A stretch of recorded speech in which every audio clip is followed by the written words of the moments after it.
algebra, right? Yeah. And so now we're going to look at actually a very useful application. We're ultimately working up towards optimization problems. So optimizing something. That is our final goal. We start by retouching on something that you learned in precalculus. You heard of extreme values, extrema, maxima and minima. You should have studied that in precalculus. But never really in depth. Other than, oh, here's a graph. Where is its max, where is its min? Right? Now I just give you the function and I say find its max and min. We do this using calculus. So as a review, absolute maximum on an interval I at c, if f of c is greater than or equal to f of x for every x in that interval, right? So it's the largest value of f over the interval. And minimum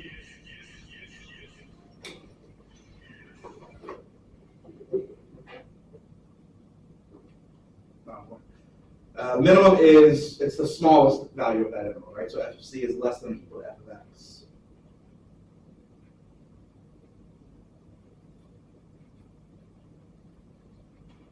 We say, we broadly categorize these as extreme values or extrema. Extrema is the plural. Extremum is singular.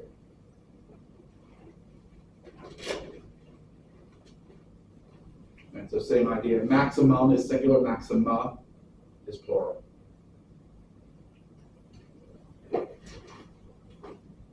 Oh, look, another named theorem. A theorem is named, it's very important. Extreme value theorem. If f is a continuous function over a closed, bounded interval a to b, then there is a point in that interval at which f has an absolute maximum and a point in which f has an absolute minimum.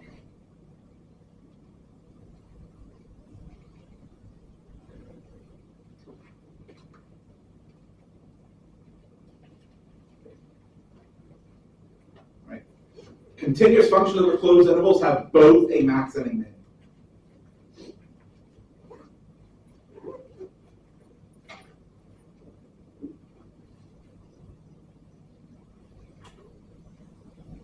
That's absolute.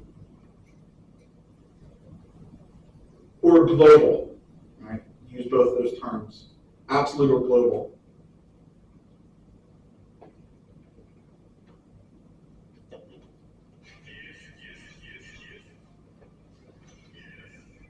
So I don't know why they use absolute here, but then local next. It's usually global and local are put together, and then absolute and relative are put together. So who knows? I'm not an author. I refer to these as relative extrema, not local extrema, just because that's what I'm used to, but they're the same thing. Local maximum at a point C if there exists an open interval containing C such that that interval is contained in the domain, right? So it's got to be in the domain of your function. And f of c is greater than or equal to f of x for all values of x in that open interval.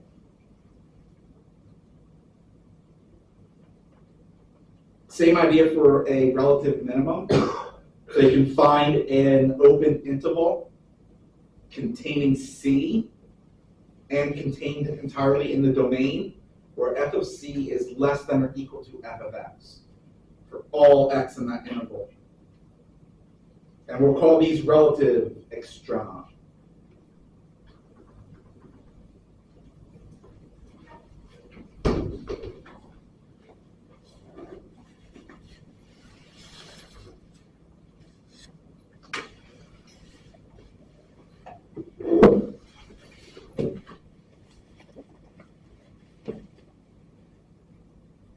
So here we have a function.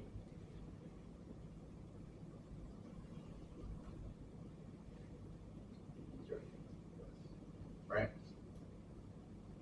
Notice that it's implied that it's negative infinity to infinity, so it's not over a closed interval. Well, right here,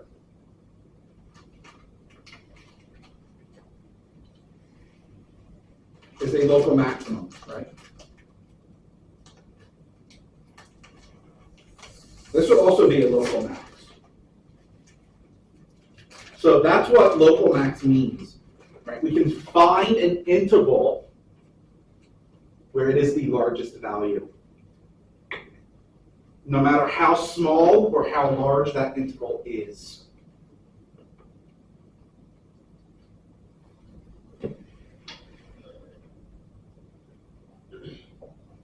Well, right here, we have a local min, right? A relative minimum.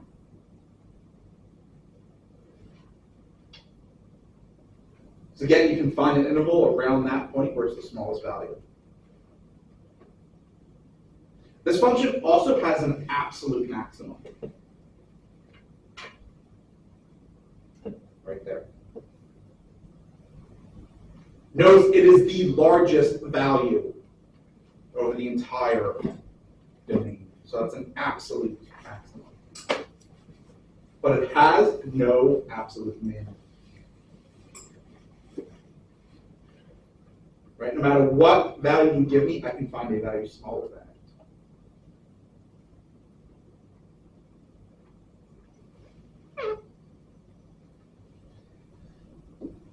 So every absolute extremum is an absolute extremum.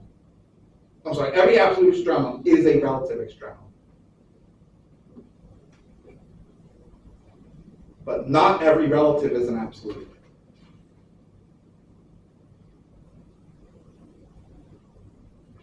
So we now look at finding these extrema. We define critical points. Consider an interior point C in the domain of F. All that means is that C is contained in the domain.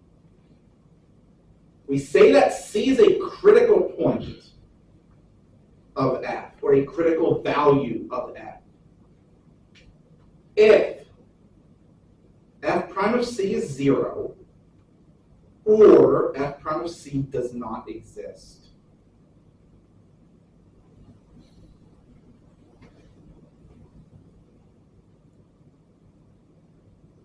So either way, you're going to have to take the derivative.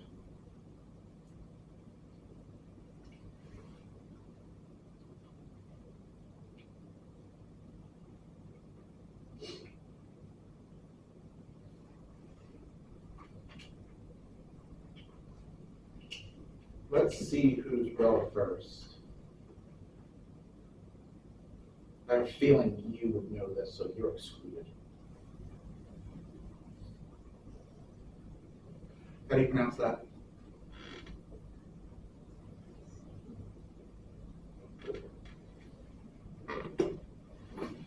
Vermont. Like big Vermont. Do you know? You told me, but I forgot. I'm sorry. Did I tell you about this from the station? Yeah, I remember we talked about it. What's you? It's for May. The T is silent. So this is for May's theorem.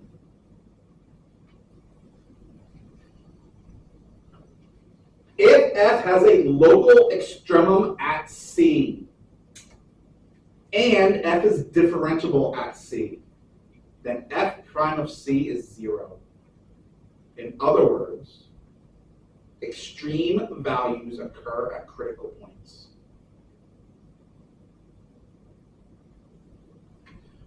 Notice what it doesn't say.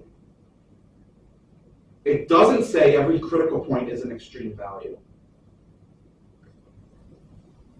It's just saying that all extreme values occur at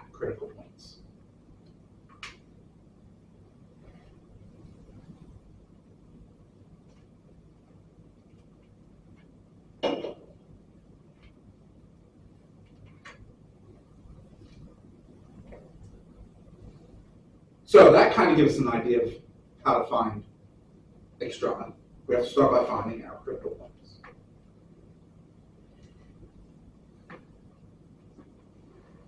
For this evening, we focus strictly on finding absolute Extrema. Thursday, we'll look at how to find relative Extrema.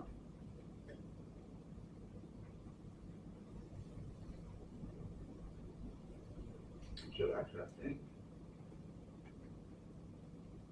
Next Tuesday, we finish the third unit, I think. We're close for sure. Fine. Oh, that means that, if that's true, that means next Thursday we start integration. Oh, that's exciting. It's really exciting because I just wrote your fourth project too. I just wrote it this morning.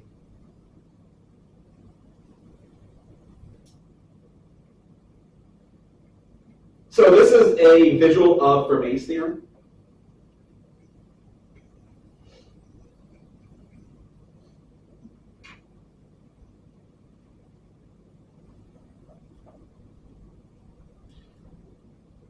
So obviously, A, you have a local max. If you notice at that local max, your tangent line is horizontal, right? So that is slope of 0, derivative of 0. B and C are also both local mins. At each of those cases, the derivative does not exist. In one case, you have a vertical tangent line. The other case, you have no tangent line. D and E, you have two critical points, right? One is a horizontal tangent line, one's a vertical, but neither of those would be extreme values.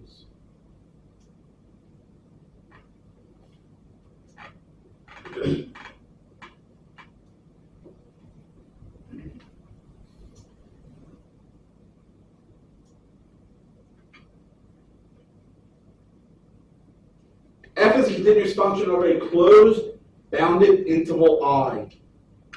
From the extreme value theorem, we already know that this function is going to have both an absolute max and absolute min.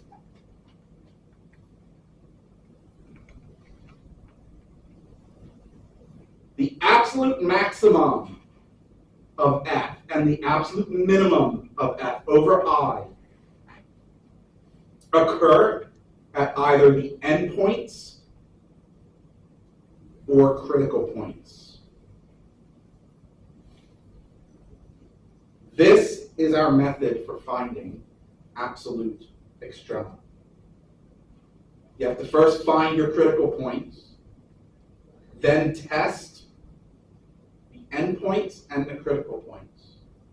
The largest value you get is your maximum. The smallest is your minimum.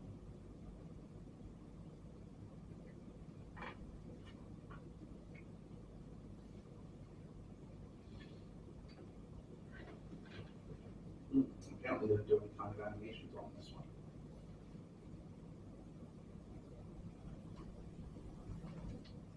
Oops, I'll have to fix that. It's the next one.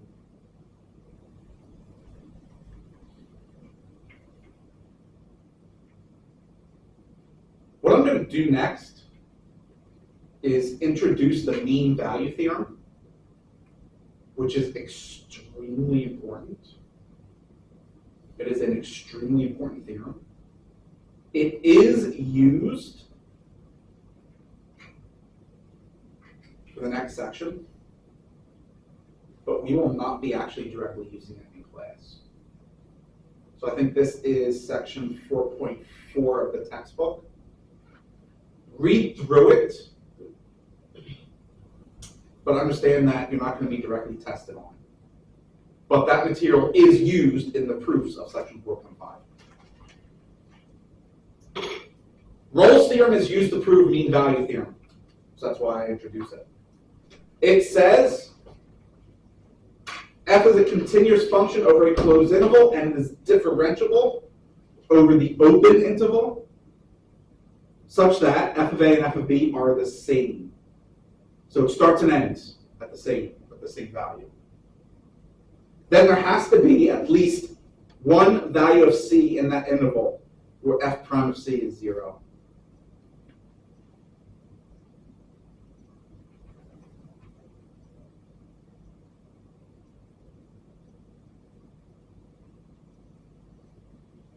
This boils down to is, if it's continuous, and your f of a and f of b are the same, right? So you're starting and ending at the same value.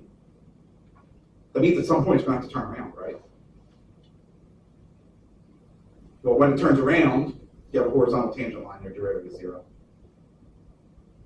That's what we'll see. This is visually what it says.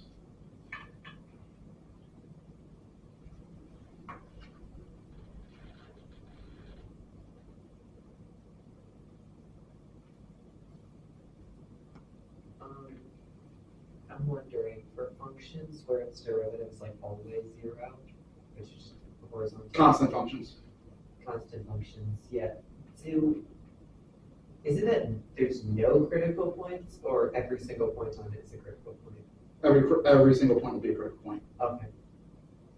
But it would have no extreme values Okay. because it's constant. But we don't talk about constant functions because they're boring. Yeah.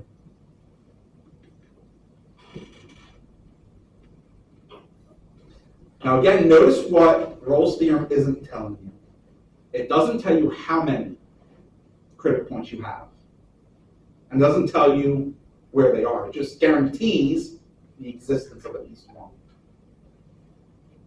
Which leads into the mean value theorem. This, like I said, is an extremely, extremely important theorem. This is a very important result.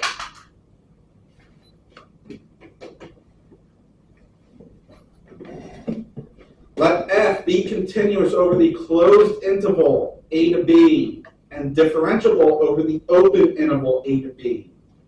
Then there exists at least one point c in the interval a to b, such that f prime of c is f of b minus f of a over b minus a.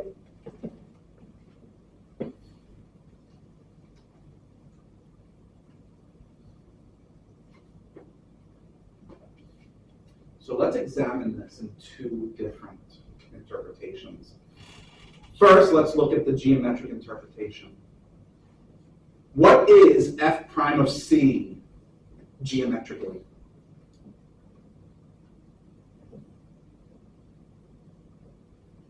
The slope of function at that point c. Slope of the function is also slope of what? The tangent line.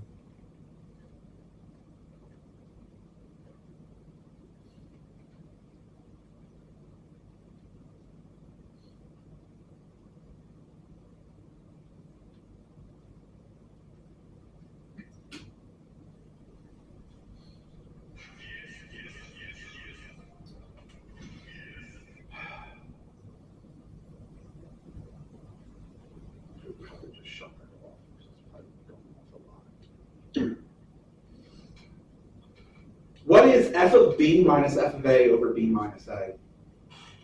The slope, the secant line between a and b on function f.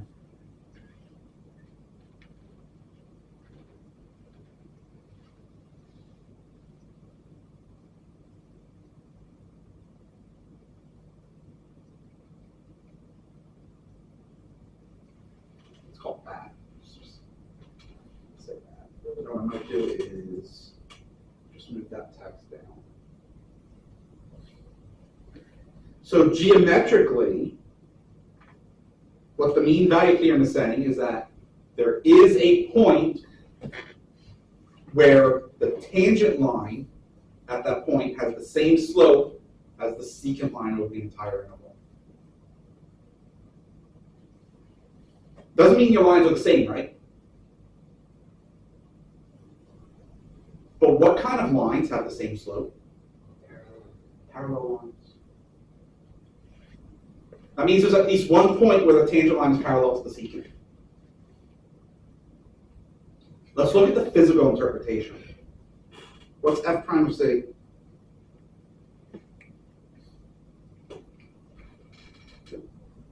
in the physical interpretation.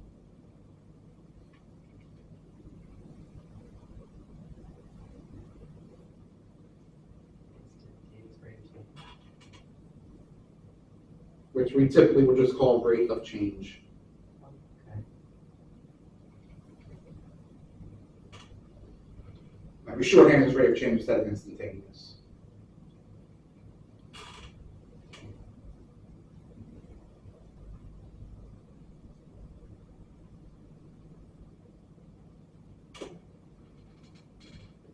What is f of b minus f of a over b minus a? Average rate of change.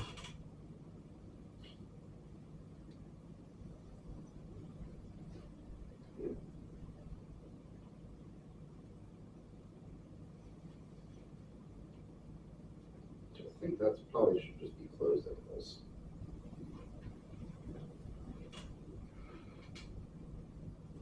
So it's also saying there's a point at which the instantaneous rate of change of the function is identical to your average rate of change.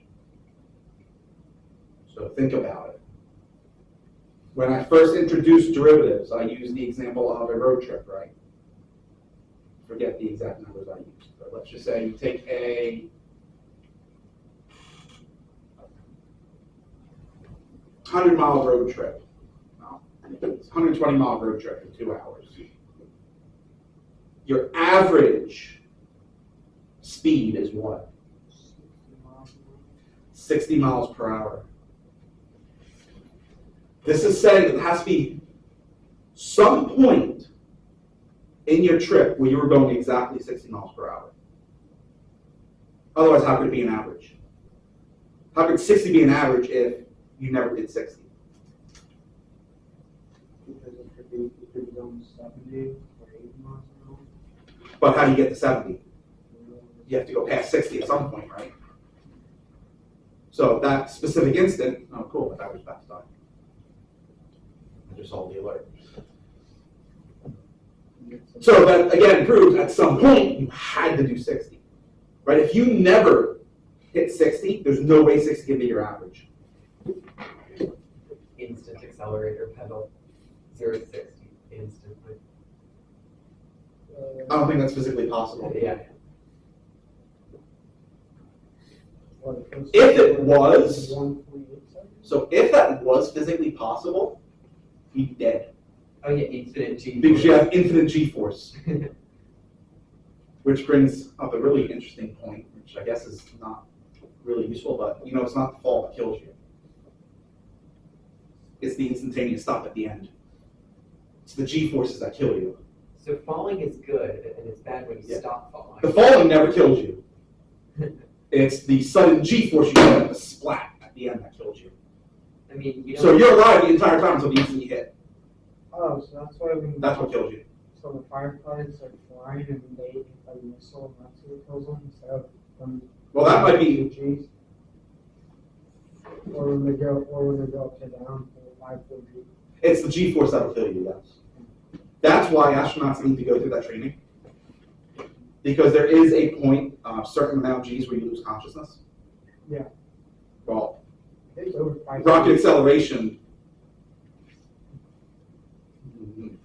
Yeah, passes that for most people. Yeah. So you have to train your body to get used to that g-force. yeah, it's Navy Blue Ones, I think they train for that. They might also train, that's more than just astronauts, Oh, yeah. but they train for that. But yeah, Firefighters, definitely.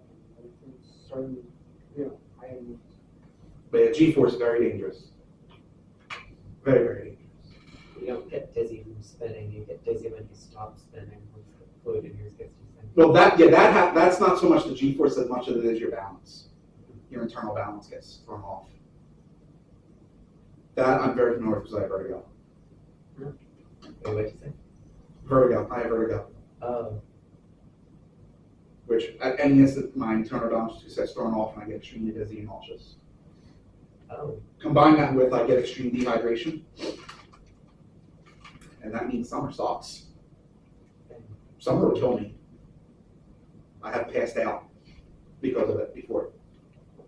Oh, Where my vertigo just hit and it was so bad that I actually passed out and lost consciousness. oh, that's not good. Yeah, no. Not good. I was at work too, operating a pallet lift with literally a ton of bananas. And I lost consciousness. Yeah, it's not fun.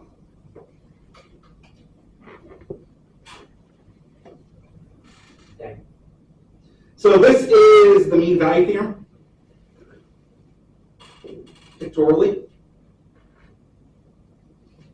Right, in this case, there are 3 cases where the tangent line, or 2 cases where the tangent line was parallel. So again, the mean value theorem doesn't tell you how many times it occurs. It just guarantees that it will occur at least once. There is going to be a point in which it occurs.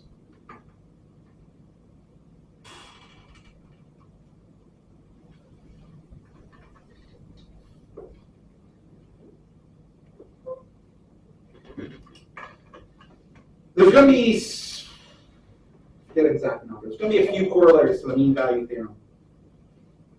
This is one of them. F is differentiable over an interval. If f prime is 0 for all x, then f of x is constant. So this is a corollary of the mean value theorem.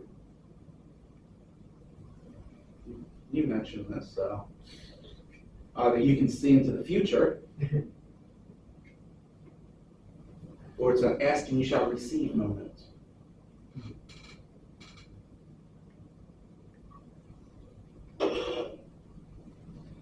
Second corollary. If f and g are differentiable over an interval I, and f prime equals g prime, then f of x equals g of x plus c for some constant c.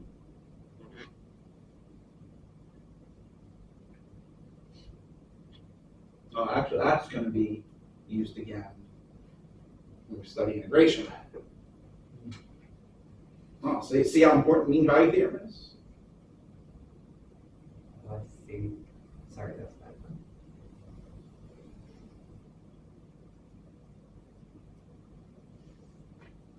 You know it's a dictatorship, right? It's concert. Or We're in your class, it's dictatorship. Only I'm allowed to make puns. I'm sorry. So you just violated the law. Just want to throw stuff at you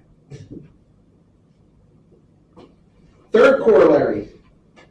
Again, this one's pretty important. Not so much for today, but we'll come back and re-examine this on Thursday. Let f be continuous over the closed interval a to b and differentiable over the open interval a to b.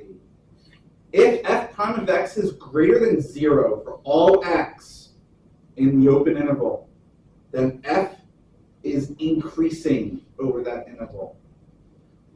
Specifically, there's a special name for that, monotonic. Monotonic increasing means strictly increasing. So over that interval will be monotonic increasing. If f prime of x is less than 0 for all x in the open interval, then f of x is monotonic decreasing over that entire interval.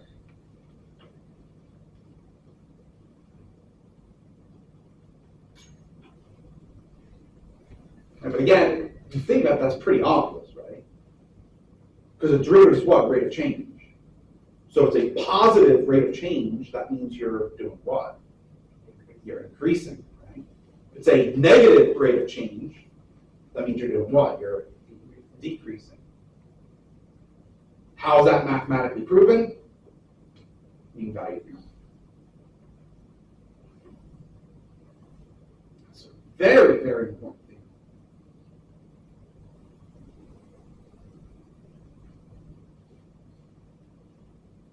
And again, we'll come back to that on Thursday. In fact, I believe I repeat that corollary.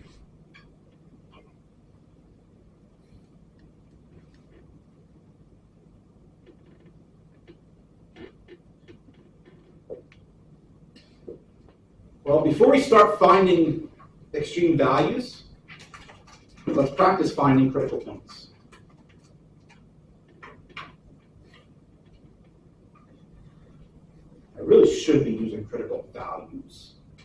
point would imply an ordered pair. But whatever.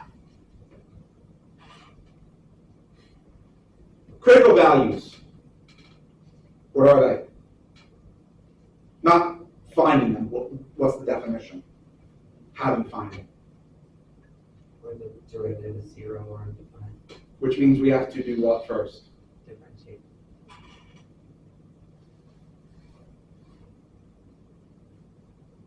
What's f prime? 3x. 3x minus 6. What is it? 3x squared minus 6x. If I have 3. Is there anywhere that is undefined? The polynomial. So is there anywhere it's undefined? No, it's always Good. So we don't have to worry about those points. Now set it equal to 0 and solve.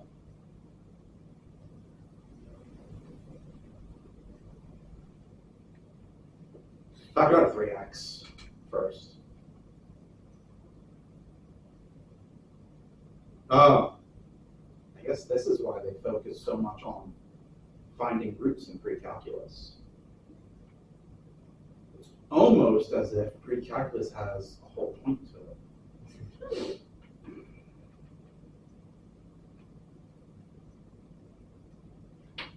Don't worry, I'm not going to make you solve a lot of this by hand. I'll use a calculator to find roots.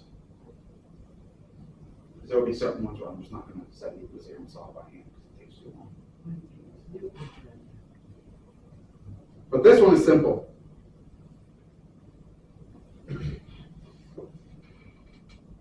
What are the roots? 0, 2.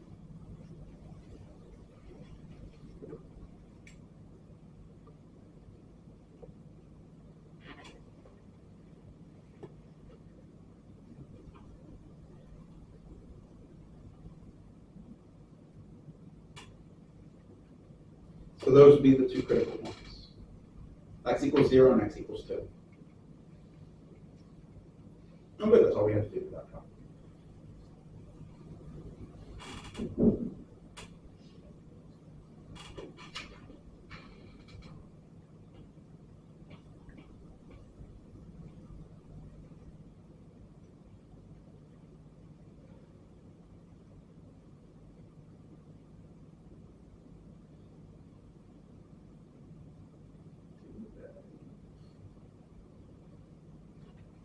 They don't. Okay. That's a bummer. Oh, it's going to be here though.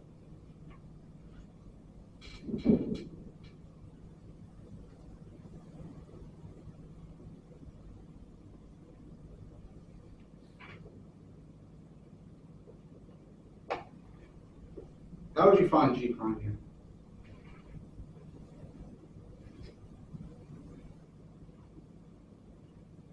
Oh, is that the easiest way?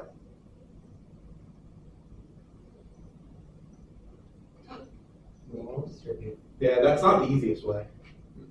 You're not incorrect either. You can do product one, by the way, that's why I asked. Because that's what a lot of people will just do. They'll look at that and go, oh, immediately it's product problem.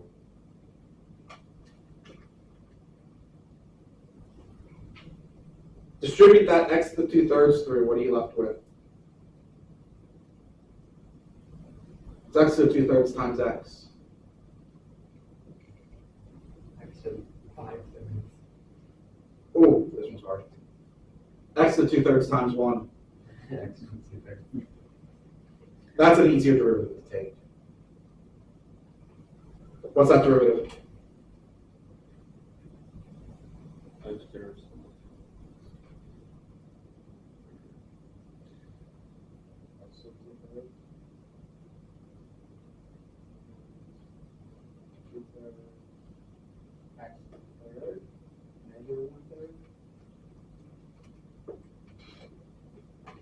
Now, simplify that.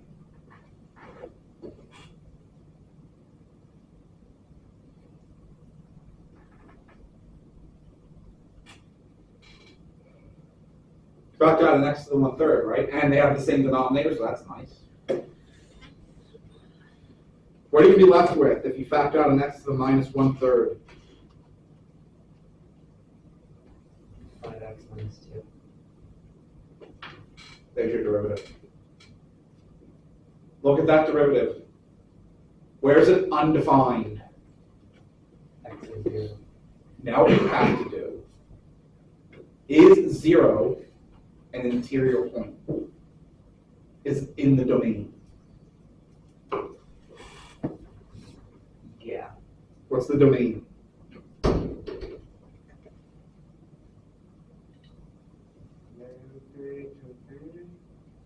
All real numbers.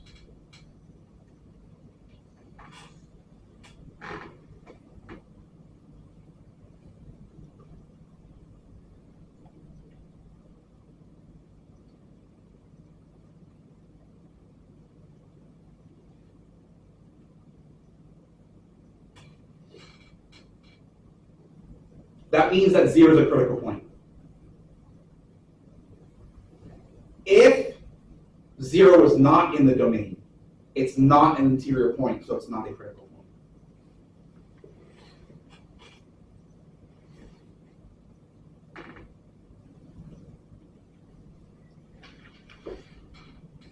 Now, where does it equal 0?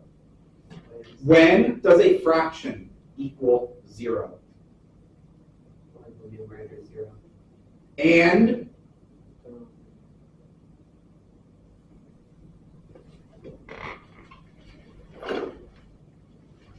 what about the denominator?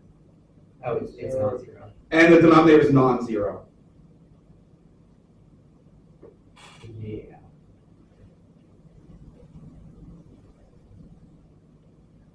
No, we can use all so What does x equal there? 2x. Is the denominator 0 2/5? No. No. So that would be a 0. Is 0 2/5? I mean, it is a valid question. I can give you a number system where 1 equals 0. But that's really cool. What the heck? Wait, please. Actually, that's a boring one. I can give you a number system where 2 is 0, and 4 is 0, and 6 is 0. It's just the integers mod 2. Oh, I was thinking. So binary. I was thinking the negative zeta function. So binary. You only get 2 possibilities, 0 and 1. All even function, all even numbers would be 0, all odd would be 1. So 3 is 1. 5 is 1.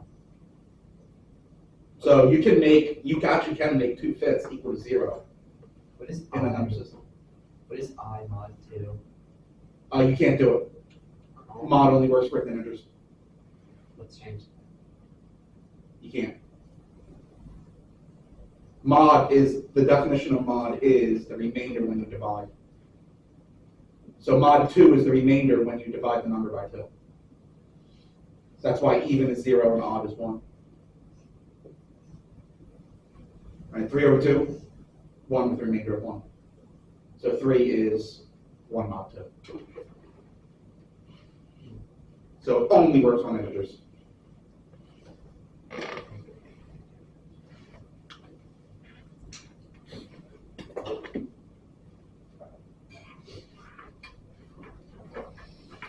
Technically, you also have to check to make sure that's an interior point. I didn't do it here. I should have.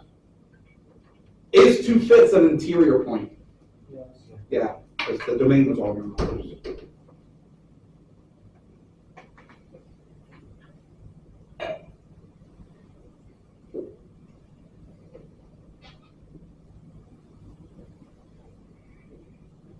So 0 and 2/5 are both critical points.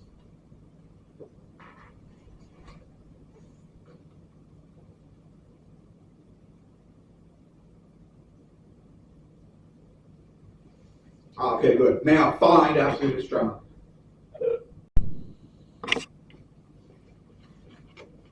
Finding absolute extrema.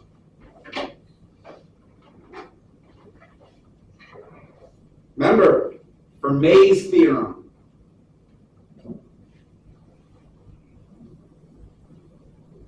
thanks for May's theorem.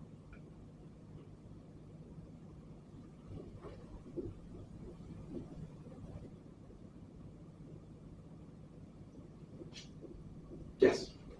Mace theorem.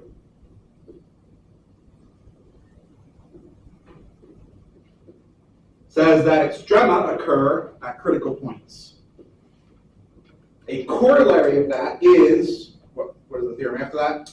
Which says that your absolute extrema occur at either the endpoints or critical points. So the first thing we have to do is find the critical points. What's H prime?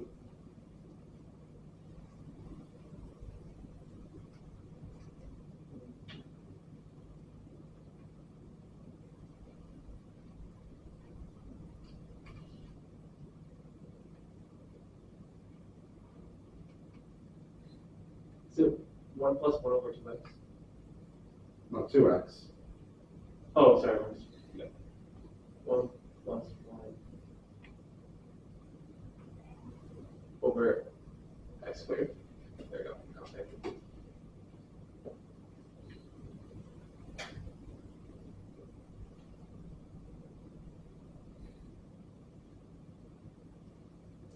Where is H prime? Undefined. 0. I'll come back to that later. Where does H prime equal 0? Nowhere. Oh, Empty set.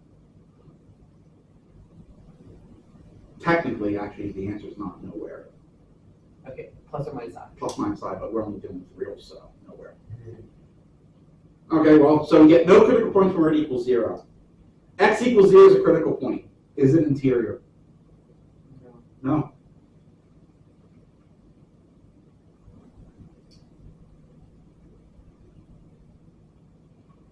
No critical points for this problem.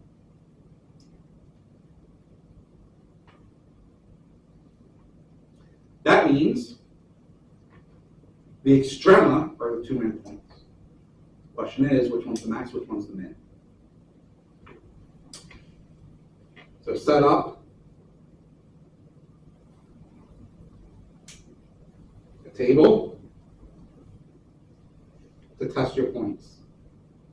1/2 and 3. What is h of a half? Minus 3 halves. What is h of 3? 8/3.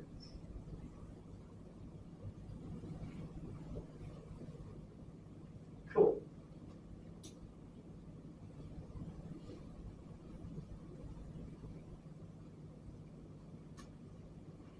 Which one's the smallest? 1/2 or half. Minus 3 halves. Negative 3 halves is the smallest, which occurs where? At 1/2. So our minimum is f of a half, which is negative 3 halves. So you also need to be aware of what the question is asking me for. This is just asking for the extrema, so they just want the values. So I could just do negative 3 halves as the min and 8/3 as the max. If it asks you where it occurs, you have to give the x values. Unless it tells you where does it occur as an ordered pair, then you have to give those. So be advised of what it's asking you for.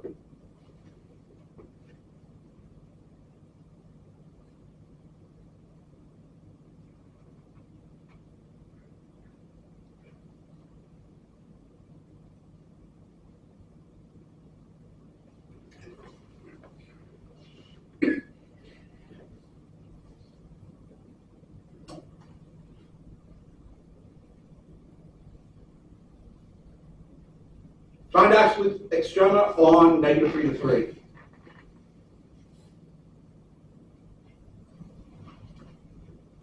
All right, well, first, we need P prime. 4x cubed minus 12x squared. Is there anywhere that is undefined? No. So set it equal to 0 and solve. Well, we can factor out a 4x squared, right? You're left with what, x minus 3?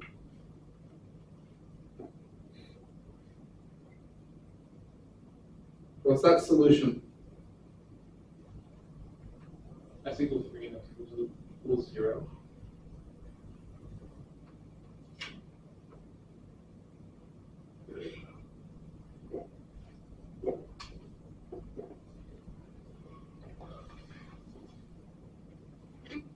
Oh, that's a typo. That's okay, we'll do this one and then I'll fix it.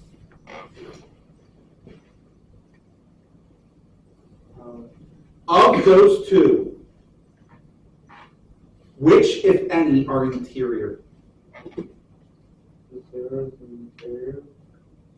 Same with 3, it's a closed interval. But that's the square bracket. True, but for critical points, you're only looking at the open. So that's not interior. Okay. We only get x equals 0. I mean, we still can use the endpoint. So. That's why we don't really care about it.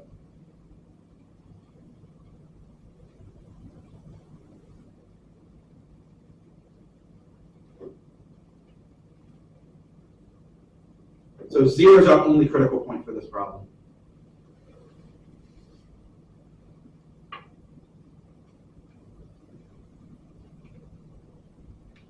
Remember, the extreme values are going to occur at endpoints or critical points.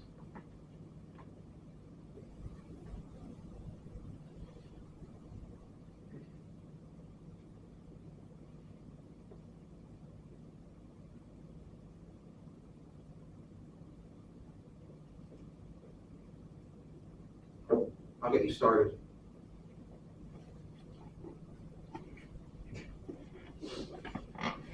F of 0 is 3.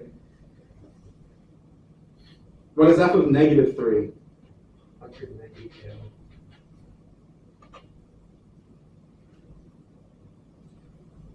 Right, so it's 81. Yep. Negative 3 cubed is negative 27 times negative 4, and then plus 3. What is f of 3? Negative 24.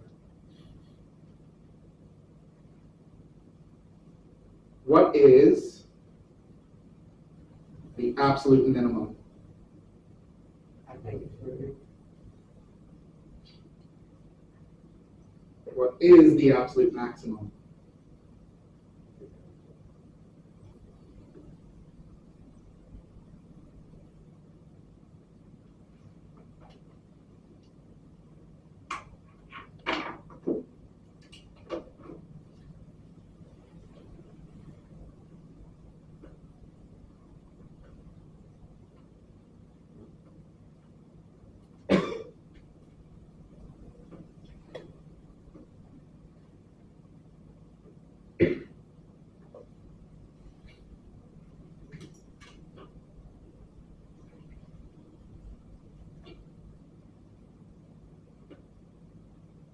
I don't know why it changes size like that. That's annoying.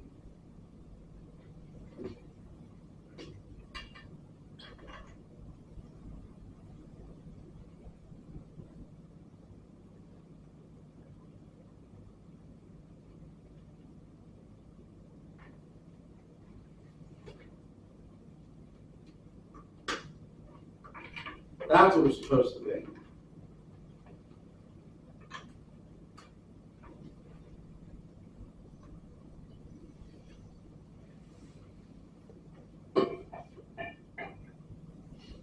What's the derivative?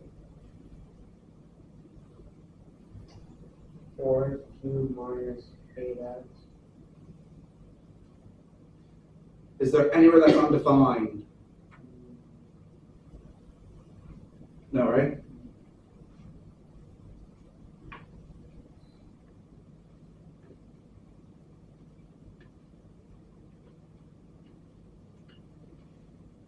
What are the solutions?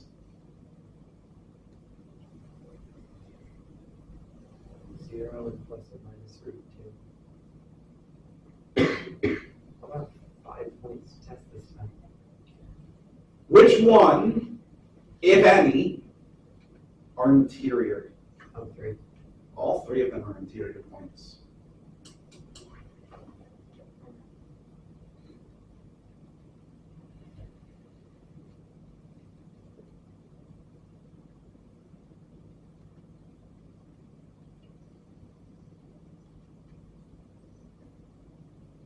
Do it this way.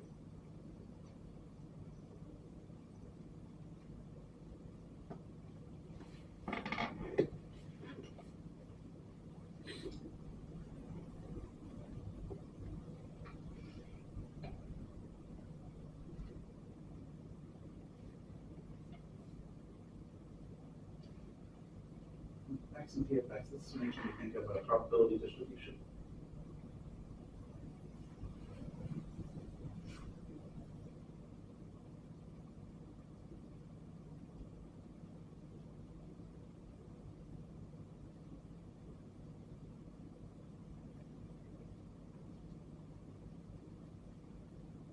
I'll get you started. After 0 is 30. I did the hard one for you. What is f of negative 3?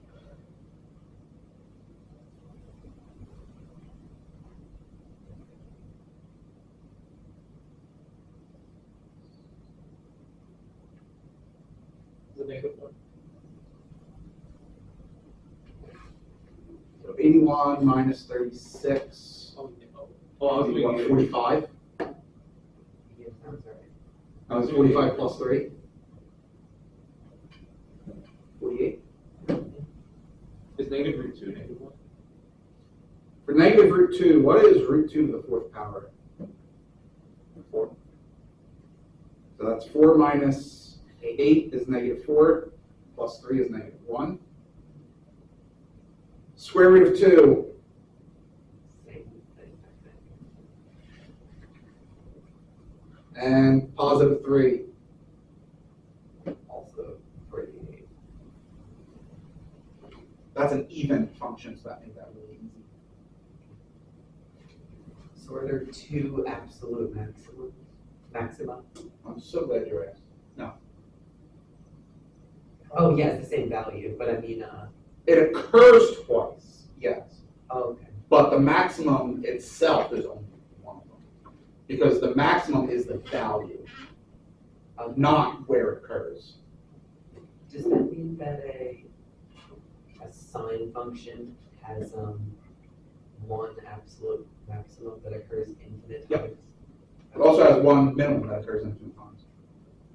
Wait, a tangent function is no absolute minimum or maximum. Because it has vertical asymptotes. Yeah.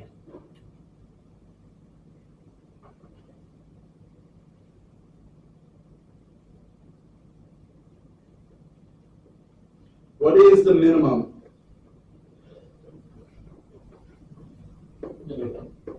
But it occurs at 2 different points. At negative root 2 and at positive root 2. But it's still only one minimum.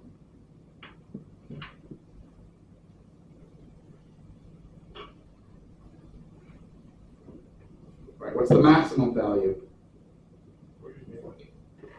Which again occurs twice, but still only one maximum. I have a question.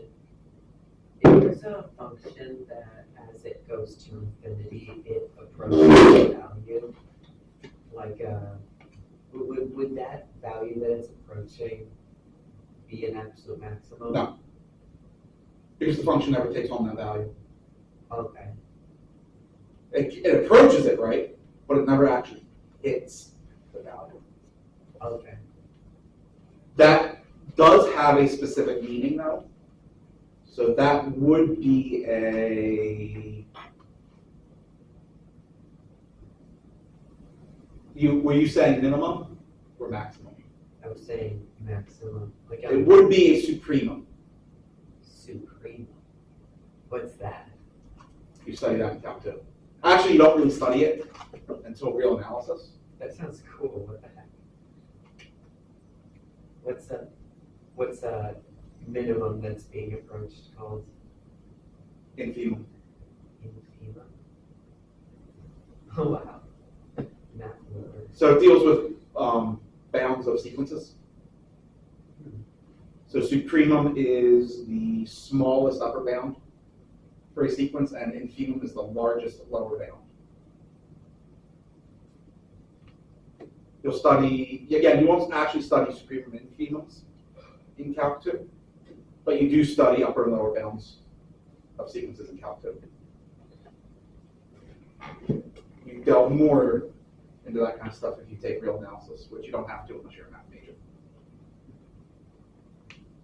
Was this a W or N shape, by the way? This one? Yeah, I'm assuming W.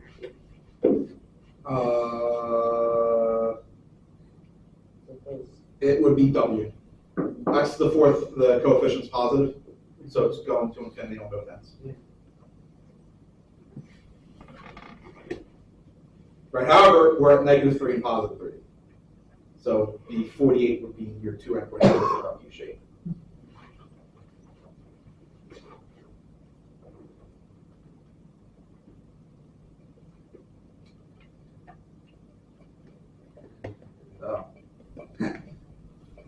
If you're clever, this one doesn't require calculus.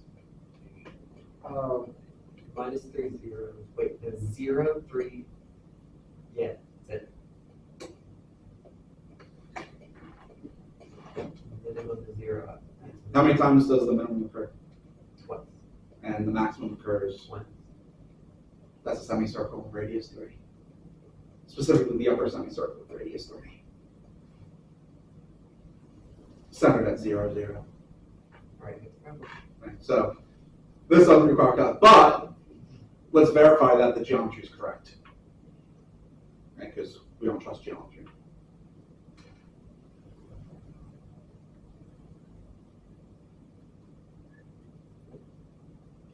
Notice that this one's not giving us a domain,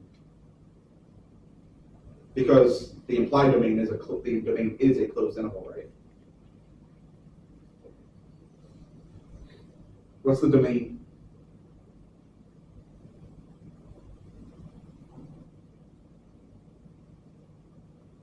Now, again, this is actually a typo. I was supposed to give an interval. Huh. How did I miss that? That's boring. No, I like this file much better. What's the domain? -3 Closed, right? Yes. Yes. Yeah, the one they gave is boring. This one's more interesting. What's the derivative?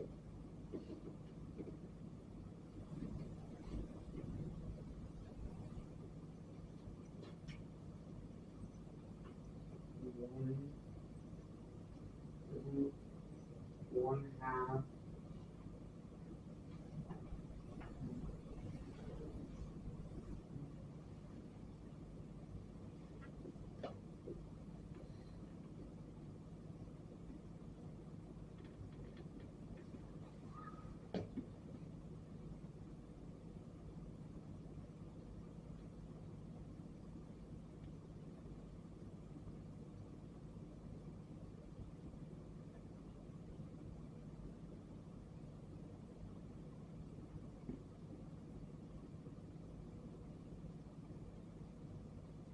Oh, okay.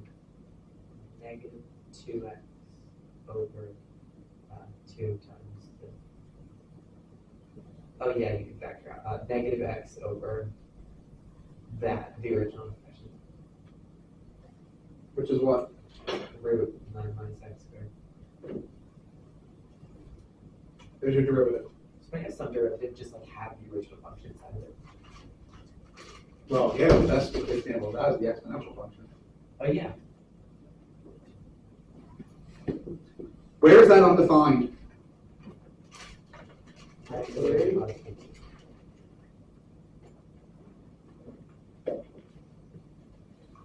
Positive negative 3, right?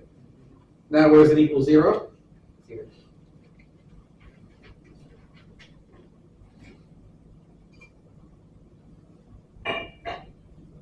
And is the denominator 0 at 0? No, right? So, okay, perfect. So you have 3 possible critical points. Of those 3, which, if any, are interior? 0. 1 critical point.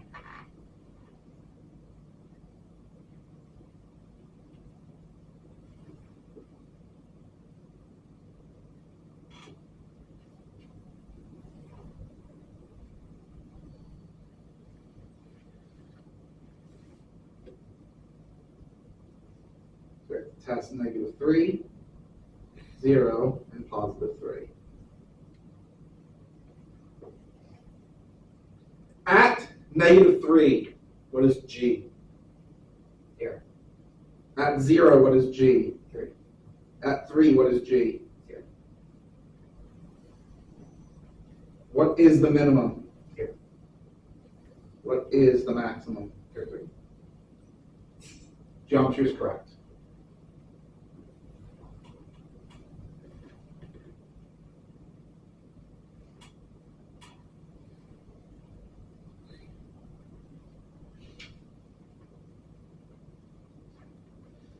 By the way, I'm not going to see it so much in this course, but in Calc 2 and Calc 3, you are going to see the relationship between calculus and geometry. Specifically, it's called analytic geometry.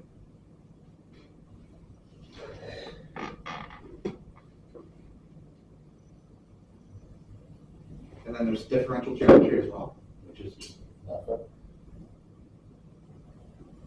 Swear to God, one of the questions I sat in on differential geometry. I looked at the textbook. They gave a problem. The problem itself was 1 line. Then they gave a hint that was half a page. What's the problem? I forget. Good. I kind of blurred that part out because differential geometry was awful. But when your hint is longer than the freaking problem itself, you know you're in for a fun time.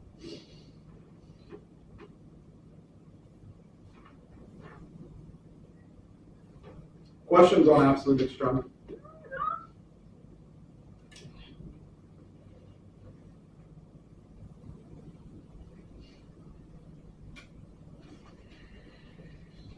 Easy, right?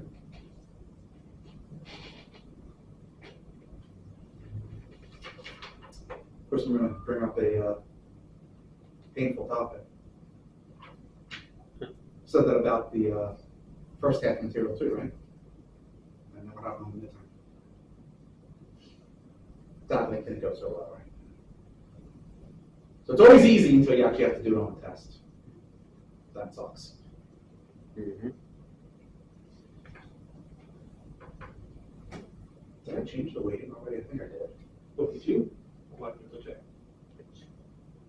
If not, I'm going to be changing the weighting of the exams. To more or less? Less. I'm going to increase the weighting of the tests and decrease the weighting of the exams. You don't have to. Please. At least the midterm. I don't know if I did the final. Because they're very picky with the final.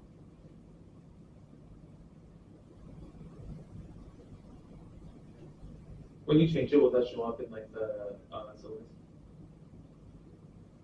I don't recall if I actually changed it in the syllabus. I changed it. If I did, I changed it on Blackboard. Okay. I think I did it already. I think I went and I changed the overall grade settings and changed the weights of the exams and the tests.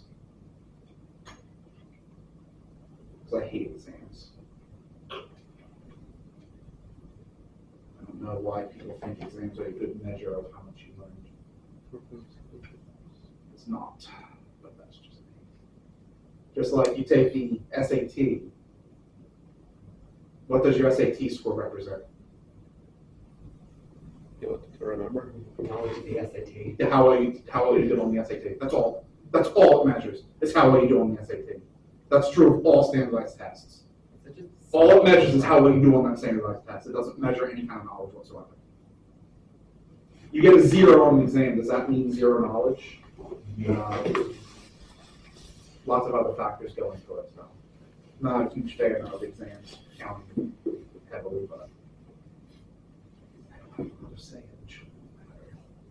That decision's made by people who make more money than me. So they must be smart. Or if they're long enough to see everything. No, they're smart. If you listen to them. So don't forget your third project. That is what, next Wait for today. next Tuesday? Which is strictly coding. And as promised, your fourth project is also strictly coding. Has to do with approximating areas. So I would pay attention on this project and what we do with Newton's method, because the format's going to be very, very similar in terms of the coding. And I'm not doing any kind of coding when I do area approximations. So you will have to come up with the formulas on your own. So it makes it a little more interesting. That's the point of the project, right? Do research. Have fun. Struggle. When is the next unit test open for unit 3? Not this week. Okay. Next week. I think next Tuesday it opens. So I think I do optimization on Tuesday. And that's the end of unit